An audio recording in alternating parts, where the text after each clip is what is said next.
कार्यक्रम के प्रायोजक कृषि एवं किसान कल्याण मंत्रालय एवं कृषि सहकारिता एवं किसान कल्याण विभाग।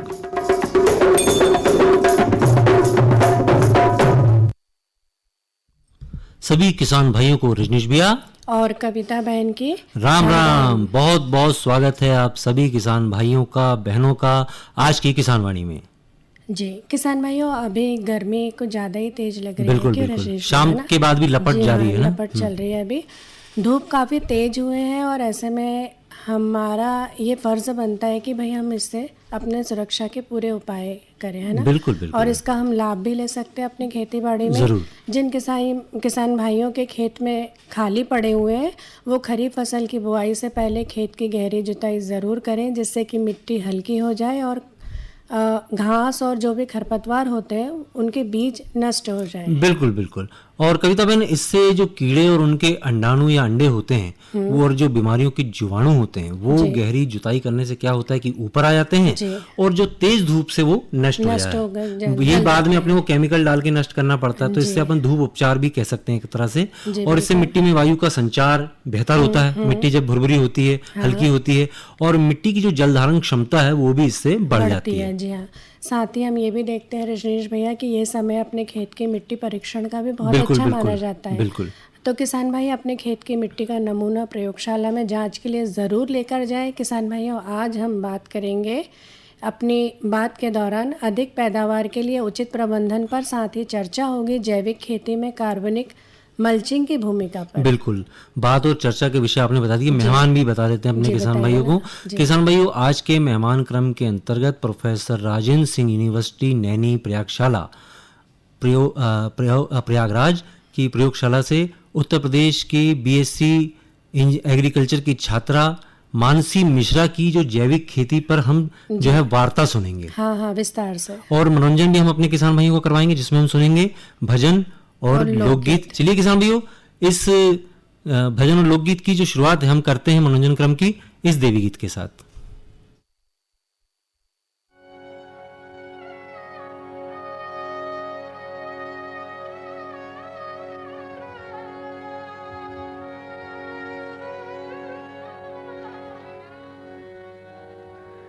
जय दुर्गे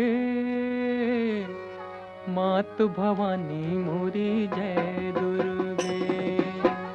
जय दुर्गे मात भवानी मोरी, जय दुर्गे। जय दुर्गे जय मात भवानी, जय दुर्गे। ओ माँ दुर्गे, जय दुर्गे जय मात भवानी, जय दुर्गे। ओ माँ दुर्गे, जय दुर्गे मात भवानी मोरी, जय दुर्गे।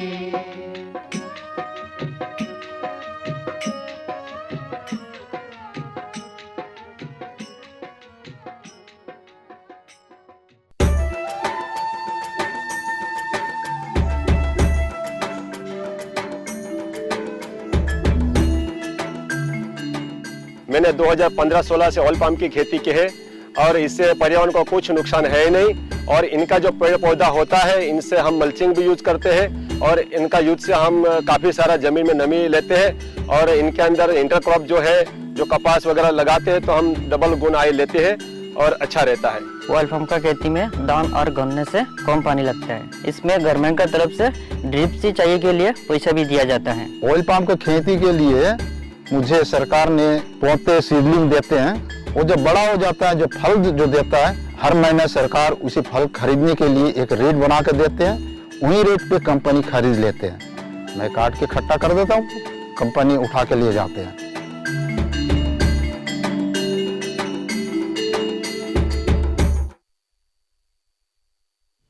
किसान भाई, संदेश के पहले आपने जो देवी गीत सुना वो आपने सुना रुद्रदत्त दुबे के स्वर में। चलिए किसान भाइयों, अब हम करते हैं आपसे आज की बात अधिक पैदावार के लिए उचित प्रबंधन। किसान भाइयों, हमारे देश में लगभग 65 से 70% लोग खेती बाड़ी के व्यवसाय से जुड़े हैं।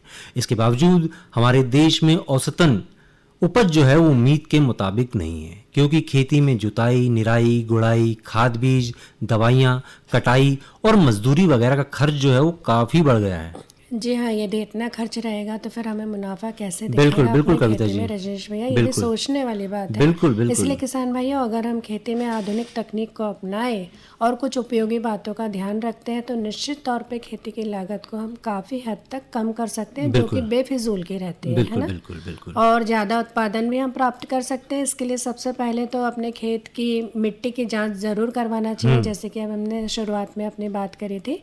और इससे ये भी पता चल जाएगा कि खेत की मिट्टी के हिसाब से हमें कौन सी फसल लेना चाहिए और मिट्टी में कौन से पोषक तत्व की कमी हमें आ रही है या फिर उसकी अधिकता है, जिसका समय रहते हम समाधान कर सकें। बिल्कुल, कमी है तो वो तत्व आप डाल लें जी, और अधिकता है तो उसका प्रयोग अभी रोक दें, हाँ है जी, कि नहीं। जी। और कविता जी, खेती की तैयारी की बात करें तो बिजाई से पहले 2-3 गहरी जुताइयां करनी चाहिए, जैसा कि हमने चर्चा जो आज वो बात की शुरुआत की तब भी बात की थी हमने किसान भाइयों से, क्योंकि अभी उचित समय भी है। इससे भूमि के 1 फीट नीचे तक कड़ी परत जो है टूट जाती है। भूमि में मौजूद लगभग जो तमाम कीट और खरपतवारों के बीज नष्ट हो जाते हैं और मिट्टी नरम होने के कारण फसल की जड़ों का विकास सुचारू रूप से होता है और उत्पादन क्षमता में तो वृद्धि होती है। जी हाँ, बिल्कुल। किसान भाइयों, ये तो हुई खेत की तैयारी की बात। चलिए अब हम बात करते हैं बीज के चयन के बारे में और उसके मिट्टी के परीक्षण के बाद में हमारे किसान भाइयों को उन्नत और प्रामाणिक बीजों का ही चयन करना चाहिए, ताकि अच्छी पैदावार मिले और फसल में बीमारियों का प्रकोप भी कम हो। खेत में पौधों की संख्या भी बड़ी होना चाहिए, जिसपे कि हम अच्छे तरीके से अपनी फसल पे ध्यान बिल्कुल दें। सही, मतलब संख्या इसमें होनी चाहिए। हाँ जी। पौधों की। किसान भाइयों, बिजाई से पहले बीजोपचार आप जरूर कर लें, इससे फसल में बीमारियां कम लगती हैं। फसल की अच्छी पैदावार लेने के लिए बीज की सही मात्रा डालें और इसे सही समय पर डालें, क्योंकि समय का भी ध्यान रखना है, बहुत है ना। जरूरी होता है। और कतार से कतार और पौधों से पौधों की जो आपसी दूरी है, अगर वो आप अच्छे से रखते हैं, जो उसका बताया गया है वैज्ञानिकों द्वारा सुझाई गई दूरी और उसका जो कतार से कतार पौधे की जो दूरी सुझाई गई है, अगर आप ऐसा करते हैं तो आपको अच्छा उत्पादन भी प्राप्त होता है। पौधों की बढ़वार अच्छी होती है, उसमें फैलने के लिए जगह रहेगी, जिससे कि फल अच्छे से लगेंगे। बिल्कुल। किसान भाइयों, फसल उत्पादन अच्छा हो इसके लिए खरपतवार नियंत्रण बेहद जरूरी होता है ना, ये क्योंकि हमारे फसल के दुश्मन होते हैं। बिल्कुल। खरपतवारों को खेत से निकालने के लिए सही समय रहते यदि हम नष्ट कर देते हैं तो बहुत अच्छी बात है, क्योंकि खरपतवार जो होते हैं वो बढ़ जाने पर इनको नष्ट करना बहुत मुश्किल हो जाता है, क्योंकि अपनी पकड़ इतनी मजबूत बना लेते हैं कि ये फसलों को भी नुकसान पहुंचाते हैं और फिर इन्हें निकालना बहुत मुश्किल होता है हमारे लिए और खर्च भी बहुत ज्यादा होता है। और क्या होता है कविता जी, जब भी ये खरपतवार खड़े रहते हैं जी, तो जो फसल को जो उपयोगी तत्व मिलने चाहिए, पोषक तत्व मिलने चाहिए, उसका प्रयोग ये खरपतवार कर लेते हैं और जिससे कि पौधे की सेहत पर विपरीत प्रभाव पड़ने लगता है। और इसके बाद ये करें कि खेत की मिट्टी की जांच के आधार पर भी फसलों में उर्वरकों का प्रयोग करना चाहिए। हाँ जी। कुछ किसान भाई क्या करते हैं, पोटाश और फास्फोरस को फसल के ऊपर छिड़कते हैं, जो ठीक नहीं है। इससे उर्वरक भी खराब चला जाता है। इसमें जो है पोटाश और फास्फोरस जो है जमीन के नीचे इसलिए डालना चाहिए, ताकि नाइट्रोजन की मात्रा को फसलों में पानी जो है लगाने के बाद ही छिड़कना अच्छा माना जाता है, ताकि पूरा पोषक तत्व फसलों को जो मिल सके और जो फायदा हो रहा है पूरा भरपूर लाभ फसल उठा सके। बिल्कुल। किसान भाइयों, फसल में सिंचाई करने से पहले मौसम की जानकारी का भी हमें बहुत जरूरी होता है ध्यान रखना। इसकी जानकारी के आधार पर ही फसल में सिंचाई करनी चाहिए। अच्छी पैदावार लेने के लिए सही समय पर फसल में सिंचाई जरूर करना चाहिए और सिंचाई के लिए हमें ये भी ध्यान रखना है कि फव्वारा या फिर टपक सिंचाई पद्धति का उपयोग यदि हम करते हैं तो इससे पानी की बहुत बचत हो जाती है, पानी का अपव्यय नहीं होता।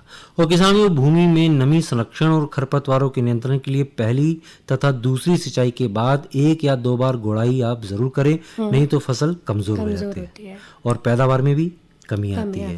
निराई गुड़ाई करने से पहले फसल में लंबे समय तक नमी बनाए रखने में भी आपको मदद मिल सकती है। किसान भाइयों, कीटनाशकों का प्रयोग कृषि विश्वविद्यालयों द्वारा बताई गई मात्रा के अनुसार ही हमें इस्तेमाल करना चाहिए। साथ ही हमें ये भी ध्यान रखना है कि हर कीट नुकसान ये जरूरी नहीं है कि हर कीट से हमें नुकसान हो, है ना। कुछ जैविक कीट जो ऐसे रहते हैं, सूक्ष्म जीव, जो हमारी फसलों के और हमारी मिट्टी के मित्र होते हैं। बिल्कुल, मित्र कीट भी कहते हैं। जी, मित्र कीट कहते हैं। तो इस बात का भी हमें विशेष तौर पे ध्यान रखना और किसान भाइयों को इसकी पहचान होनी चाहिए कि मित्र कीट को नष्ट नहीं करना है। किसान भाई, फसल पर रोगों के आक्रमण को तुरंत नियंत्रित करना चाहिए। इसके लिए वैज्ञानिक सलाह पर ही दवाइयों को छिड़काव करें। अंधाधुंध आप कीटनाशकों को छिड़काव ना करें, है ना, और उचित मात्रा में करें। करें। जी। और मंडी भावों की जानकारी भी रखना चाहिए। इससे उत्पाद को 2-3 हिस्सों में आपको बेचना चाहिए। ऑफ सीजन में अच्छा भाव मिलता है क्योंकि उस समय फसल जो है कम ही लोग बेचते हैं, तो इसलिए रेट अच्छा मिल जाता है। और जब उत्पादन ज़्यादा होता है तो स्वाभाविक रूप से रेट कम मिलता है। किसान भाई उस तरह के उपाय और उचित प्रबंधन को अपनी खेती में अपनाकर अधिक पैदावार लेकर किसान भाई अच्छी आय अर्जित कर सकते हैं। तो किसान भाइयों, ये थी हमारी आज की बात, अधिक पैदावार के लिए उचित प्रबंधन। चलिए अब हम आपको सुनाते हैं ये गीत।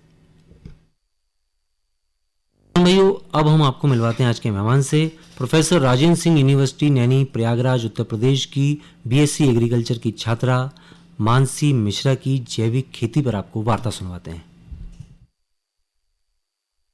नमस्कार, मेरा नाम मानसी मिश्रा है। मैं प्रोफेसर राजेंद्र सिंह रज्जू भैया विश्वविद्यालय नैनी प्रयागराज उत्तर प्रदेश की बीएससी एग्रीकल्चर 6वीं सेमेस्टर की छात्रा हूँ। आज मैं आपको जैविक खेती के बारे में बताने वाली हूँ। जैसा कि आप सभी लोग जानते हैं, हमारा जो देश है कृषि प्रधान देश है। हमारे यहाँ जैविक खेती वैदिक कालों से होती हुई आ रही है, परंतु कुछ कारणों जैसे जैसी जनसंख्या बढ़ती गई, हमारी वैसी वैसी मांगे बढ़ती गई, हमारी फसलों की मांगे भी बढ़ती गई, जिस कारण हमने रासायनिक खादों का, कीटनाशकों का उपयोग करना शुरू कर दिया, जिससे हमको पैदावार तो अच्छी मिल गई, लेकिन उससे हमारे जो फसलों में पोषक तत्व थे वो धीरे धीरे खत्म होते चले गए, जिसके कारण अब हमें बहुत सारी बीमारियों का सामना करना पड़ रहा है। हमारे ऐसे फसलों का अधिक रसायन उपयोग करने की वजह से हमें न जाने किन किन बीमारियों का सामना करना पड़ रहा है। अब ऐसी बीमारियों को खत्म करने के लिए सरकार के द्वारा नई नई योजनाओं को चलाया जा रहा है, ताकि हम अपने जैविक खेती को अपनाएं, उसको बढ़ावा दें और हर किसान जैविक खेती को करने के लिए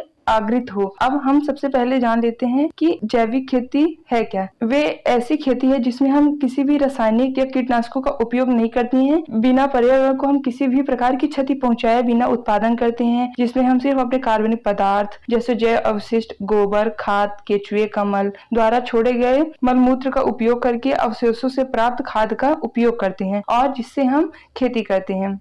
जैविक खेती, जिसे हम ऑर्गेनिक फार्मिंग के भी नाम से जानते हैं, अब हम जानते हैं कि इसके कितने प्रकार होते हैं, इसको क्यों करना चाहिए और इसको करने से हमें लाभ प्राप्त हो सकता है। पहले हम ये जान लेते हैं कि जैविक खेती करने के लिए किन किन प्रक्रियाओं का उपयोग किया जाता है। सबसे पहले ये जानते हैं कि जैविक खेती क्यों करनी चाहिए। जैविक खेती आज के समय में न केवल हमारे पर्यावरण के लिए जरूरी है, बल्कि मानव स्वास्थ्य के लिए, किसानों की उनकी आर्थिक स्थिति को सुधारने के लिए और उनकी मदद करने के लिए सबसे पहले हम हमारे जो इसमें अवशोषित पदार्थ हैं उनका भी उपयोग हम कर सकते हैं। अब हम ये जानेंगे कि जैविक खेती करने के लिए किन प्रक्रियाओं का उपयोग हम करते हैं, जिससे हमें अच्छी फसल प्राप्त होती है और उसमें जो पोषण तत्व है वो भरपूर मात्रा में हमको प्राप्त होते हैं, जिससे जो हमारी बीमारी है उसको हम धीरे धीरे खत्म कर सके और हमारी जो जैविक खेती है उसको हम बढ़ावा दे सकें। सबसे पहले जो हमारा पहला चरण होता है उसमें हम क्या करते हैं, सबसे पहले हम एक ऐसे भूमि का चयन करेंगे जहाँ पर रासायनिक तत्वों का एवं रासायनिक दवाओं का उपयोग कम हुआ हो,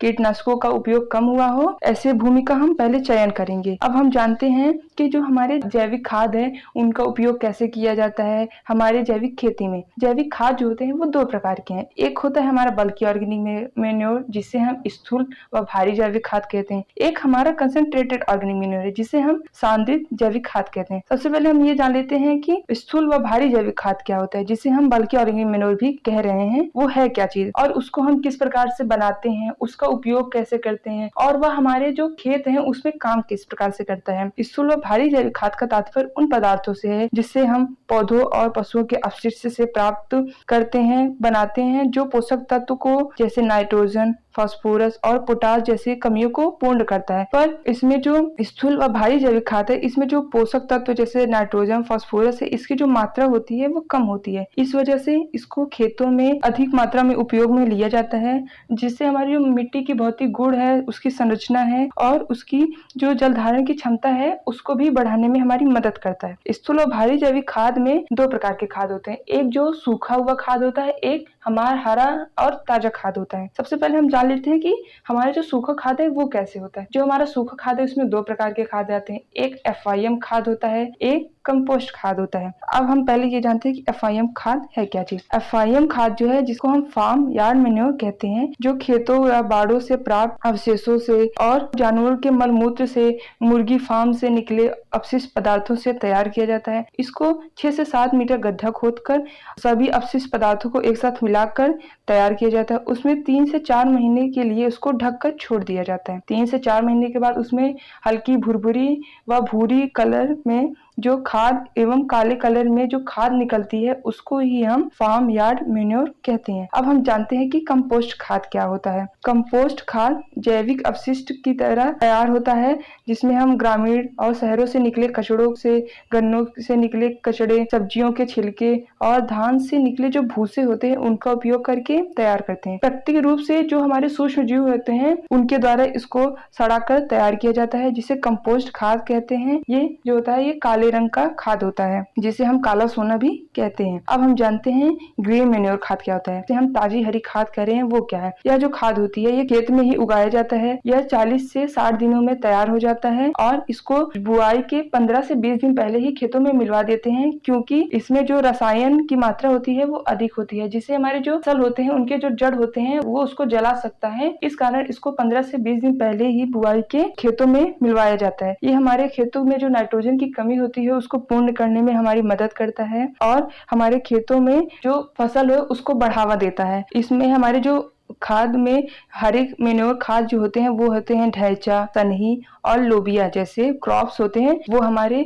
ग्रीन मैन्योर खाद में आते हैं। अभी तक हमने स्थूल व भारी जैविक खाद के बारे में जाना, उनके प्रकार के बारे में जाना, उनको किस प्रकार से तैयार किया जाता है उसके बारे में जाना है। अब हम जान लेते हैं कि कंसंट्रेटेड ऑर्गेनिक, जिसे हम सांद्रित जैविक खाद कह रहे थे, वो है क्या और उसको किस प्रकार से तैयार करते हैं। जो सांद्रित जैविक खाद है, वो गोबर अन्य खादों की तुलना में उसमें जो नाइट्रोजन, फास्फोरस और पोटास की जो मात्रा होती है, वो अधिक होती है। उसका जो मेन कारण है, वो है हमारे जो जानवर होते हैं, उनकी हड्डियों के चूरों से, उनके मांस के टुकड़ों से और उनके खूनों से इसको तैयार किया जाता है और मछलियों के अवशेषों से भी इसको तैयार किया जाता है। और इसमें तेल वाले बीज होते हैं, उनसे तेल निकालने के बाद जो अवशिष्ट बच जाता है, उसको भी उपयोग इसमें लिया जाता है, इससे इसको तैयार किया जाता है। इस कारण इसमें जो फास्फोरस और नाइट्रोजन की जो मात्रा होती है अधिक होती है, जो हमारी खेती में उपजाऊ क्षमता होती है उसको बढ़ाने में मदद करता है। अभी तक हमने जैविक खेती में होती क्या है, उसमें उपयोग होने वाले खादों के बारे में जाना। अब हम जानते हैं कि जो हमारी सरकार है,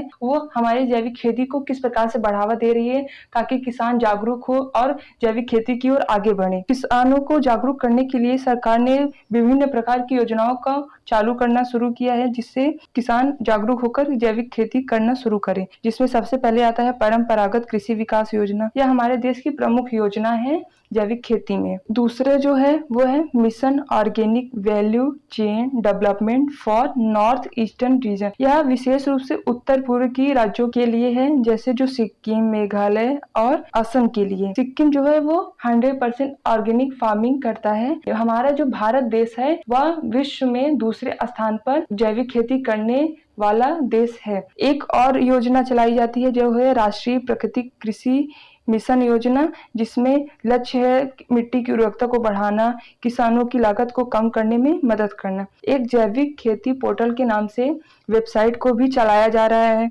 जहां पर किसान जो है अपने जो उत्पादन है उसको सीधा ग्राहक को बेच सके और अपने एक बेहतर कीमत पा सके। जैविक खेती में विभिन्न प्रकार के कीटनाशक और रोग जो है अटैक करते हैं, जिससे बचने के लिए हम नीम तेल का, नीम पाउडर का, तंबाकू के अर्क का और गौमूत्र का यूज करते हैं और कीड़ों से बचाने के लिए राख का उपयोग करते हैं। इसमें एक मल्चिंग की प्रक्रिया भी होती है, जो मिट्टी के को ढकने की प्रक्रिया होती है, जिसमें हम पौधों के आसपास पन्नी से ढक देते हैं, ताकि उसमें जो नमी है वो बरकरार रहे और आसपास घास फूस न उगे। अभी तक हमने नई योजनाओं के बारे में जाना। अभी जैविक खेती को और अधिक बढ़ावा देने के लिए नई नई तकनीकों, जैसे नए नए AI टूल्स जो होते हैं अभी जो चालू हो रहे हैं, जो कि हमारी जैविक खेती को बढ़ा सकते हैं, उसका भी उपयोग किया जा रहा है। जैसे नैनो सेंसर का उपयोग किया जा रहा है, जिससे हम ये पता लगा सकते हैं कि हमें किस क्रॉप को कितना फास्फोरस, पोटास, नाइट्रोजन की कमी कितनी है, उसको उस प्रकार से प्रोवाइड कर सके, प्राप्त करा सके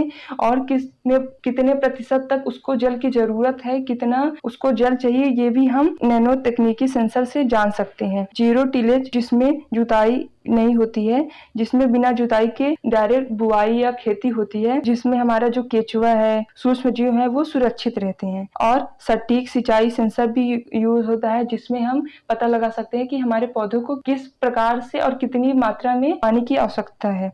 लेजर वीडर का यूज भी किया जा रहा है, जिससे हम जो हमारे खरपतवार हैं उसको पौधों से हटा सके लेजर की हेल्प से। और भी स्मार्ट सोलर सेंसर का भी उपयोग किया जा रहा है। विभिन्न प्रकार की तकनीकों का भी उपयोग सरकार के द्वारा की जा रही है, ताकि हमारी जो जैविक खेती है उसको बढ़ावा मिल सके। धन्यवाद। किसान भाइयों, मेहमान क्रम में अभी हमने सुना प्रोफेसर राजेंद्र सिंह यूनिवर्सिटी नैनी प्रयागशाला उत्तर प्रदेश की बीएससी एग्रीकल्चर की छात्रा मानसी मिश्रा जी से जैविक खेती पर वार्ता। बिल्कुल। तो ये तो हुआ आज का मेहमान क्रम जी। और अब हम अपने किसान भाइयों से करते हैं आज की चर्चा जैविक खेती में कार्बनिक मल्चिंग पर।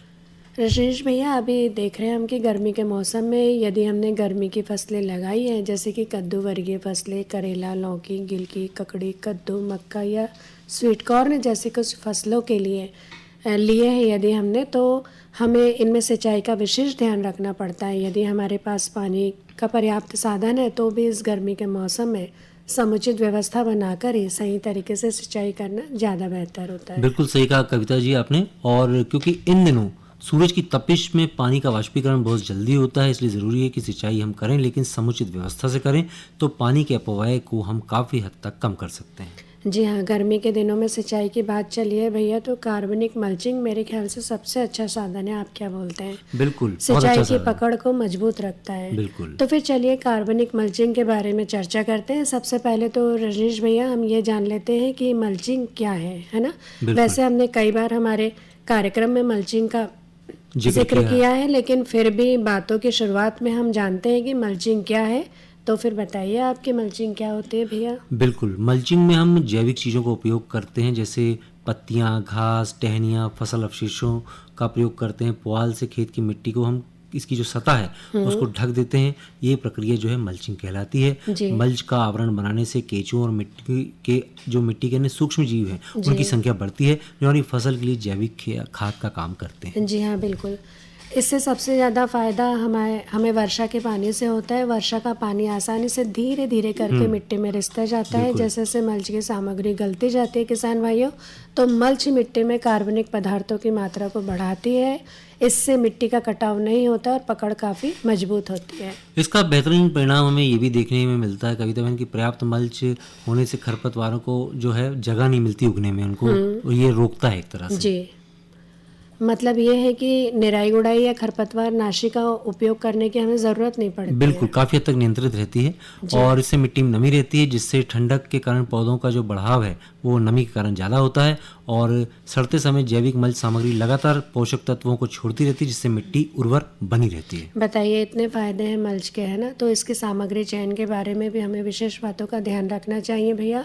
मल्च में जो सामग्री आसानी से गलेगी, तो स्वाभाविक सी बात है कि मिट्टी की सुरक्षा केवल थोड़े समय के लिए ही हम कर पाएंगे मल्च से, लेकिन गलते समय फसलों को ये पर्याप्त पोषक तत्व जरूर देती है। बिल्कुल। वहीं कठोर सामग्री धीरे धीरे गलती, इसलिए मिट्टी को लंबे समय तक ढककर ये रखती है मल्च। यदि मल्च सामग्री को तेजी से गलाना है तो पशुओं के गोबर जैसी जैविक जो खाद है उसको मल्च के ऊपर फैलाना चाहिए। जी हाँ, इससे मिट्टी में नाइट्रोजन की मात्रा बढ़ती है। मल्च में लगने वाली सामग्री के बारे में यदि हम बात करें तो, लेकिन एक बार फिर भी हमारे किसान भाइयों को हम बता देते हैं भैया कि सूखी खरपतवार, फसल अवशेष, घास की कतरन, पेड़ों की छटाई की गई सामग्री और बाड़ों से कटी हुई जो घास रहती है और कृषि अवशेष और पुआल, ये सबसे ज़्यादा महत्वपूर्ण माने गए हैं। वैसे कविता बहन, मल्च के इतने फायदे हैं तो कहीं ना कहीं इसके कुछ समस्यात्मक कारण भी तो होते होंगे ना, क्योंकि फायदा नुकसान तो दोनों ही का हमें सामना करना पड़े, तो क्या सावधानी हमें रखनी चाहिए? जी, हम बताते हैं हम अपने किसान भाइयों को। यदि समस्या है तो भाई उसका समाधान भी बिल्कुल है। बिल्कुल। तो सबसे पहले हम ये जानते हैं कि क्या क्या समस्या आ सकती है। कुछ जीव मल्च परत की नम और सुरक्षित परिस्थितियों में बहुत ज़्यादा बढ़ जाते हैं, जैसे कि स्लैग और घेंगा जो मल्च होते हैं कीट, वो मल्च की परत के नीचे बहुत तेज़ी से बढ़ने लगते हैं और नुकसान पहुंचाते हैं। जी हाँ, जैसे कि चींटियां, दीमक को फसलों को नुकसान पहुंचा सकते हैं, उन्हें भी रहने के लिए अनुकूल परिस्थितियां मिल सकती हैं। जब फसल अवशेषों का उपयोग मल्चिंग के लिए किया जाता है तो कुछ मामलों में कीटों और बीमारियों के संक्रमण का खतरा बढ़ जाता है। तना छेदक जैसे हानिकारक कीट भी नुकसान पहुंचा सकते हैं, जो कि कपास, मक्का और गन्ने की फसल में सबसे ज़्यादा पनपते हैं। तो कविता बहन, मल्च में आने वाली इन समस्याओं का समाधान हम एक विधि के द्वारा कर सकते हैं, और वो है फसल चक्रण। जी हाँ किसान भाइयों, यदि हम बदल बदल कर फसलें लगाते हैं तो निश्चित तौर पर मल्च में आने वाली इन समस्याओं का हम जो है समाधान कर सकते हैं, और हमें इसका सामना ना के बराबर करना पड़ेगा। अब बात करते हैं मल्च उपयोग का एकदम सही समय कौन सा है। किसान भाइयों, यदि संभव हो तो मल्च को बरसात के मौसम में सबसे पहले या फिर उसके शुरुआती समय पर ही उपयोग करें, क्योंकि ये समय मिट्टी में ज़्यादा संवेदनशीलता पाई जाती है। बिल्कुल। और यदि इसके महत्व की हम बात करें तो बहुत मोटी नहीं होती इसकी जो मल्च की परत होती है, तो बीज या पौधे सीधे मल्चिंग सामग्री की बीज बोए या रोपे जा सकते हैं। और यदि मल्च बुआई का रोपण से पहले अगर इसको डाला जाता है तो मल्च की परत बहुत मोटी नहीं होनी चाहिए, ताकि पौधे आसानी से मिट्टी से निकल जी हाँ। तो भैया, मल्च को खड़ी फसल में भी डाला जा सकता है, लेकिन मिट्टी की निराई गुड़ाई के तुरंत बाद मल्च का उपयोग हमें नहीं करना चाहिए। बिल्कुल। वैसे कविता बहन, अभी तक हमने जितनी भी बातें की उससे ही समझ में आता है कि कार्बनिक मल्च का उपयोग हमें ज़रूर करना चाहिए, क्योंकि इससे खर्चा कुछ भी नहीं होता और ना ही किसी प्रकार की कोई रासायनिक चीज़ का उपयोग इसमें हम करते हैं। जी हाँ। आज हमने अपने किसान भाइयों से बहुत ही महत्वपूर्ण विषय पर विस्तार से बातें की, जैविक खेती में कार्बनिक मल्चिंग पर। उम्मीद है भाई कि हमारे किसान भाई इस जैविक मल्चिंग विधि को अपनाकर अपनी सिंचाई में होने वाली जो भी समस्या है उसे निश्चित तौर पर दूर करेंगे। चलिए किसान भाई, ये थी हमारी आज की चर्चा। चलिए अब आपको सुनवाते हैं देवी गीत।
चलिए किसान भाइयों, इसी लोकगीत के साथ में वक्त हो चला है आज के किसानवाड़ी कार्यक्रम को यहीं विराम देने का। तो अनुमति दीजिए अपनी बहन कविता साहू और अपने भैया रजनीश भैया को।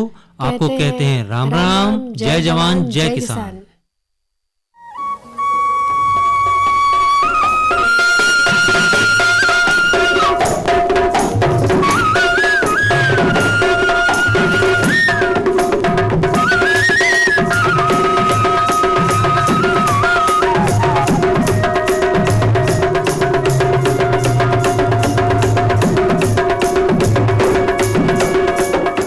कार्यक्रम के प्रायोजक कृषि एवं किसान कल्याण मंत्रालय एवं कृषि सहकारिता एवं किसान कल्याण विभाग।